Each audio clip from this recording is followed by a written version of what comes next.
believed in what CAROLD had to do. I mean, I've never been to university, so I've never, had post-secondary education. So the concept of lifelong learning, much as I hate buzzwords, was one that did actually resonate for me.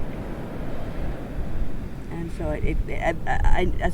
as a community fellow, as a community worker, there was no way I would ever be eligible for a regular fellowship at a university or a college or anything like that. What the fellowship allowed me to do was to talk to the advocates with a different hat on.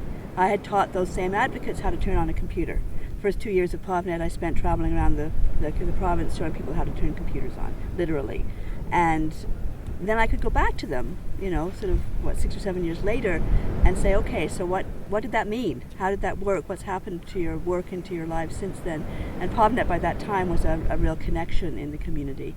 Ursula Franklin has always been a real support and mentor of PovNet, and she was always telling me to write about PovNet. It was an important organization. It was really important to document it, and I was always saying, how?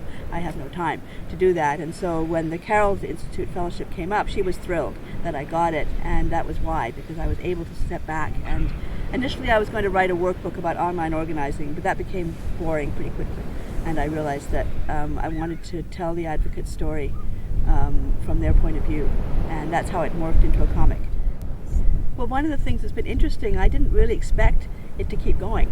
The work and the fact that the book has just come out literally a month ago means that all of a sudden there's a whole new interest in PovNet, a whole new interest in the kind of advocacy work that PovNet advocates do, both practically and systemically. I think that poverty, unfortunately, has not gone away. So it's important to continue to do the work and to continue to talk about it.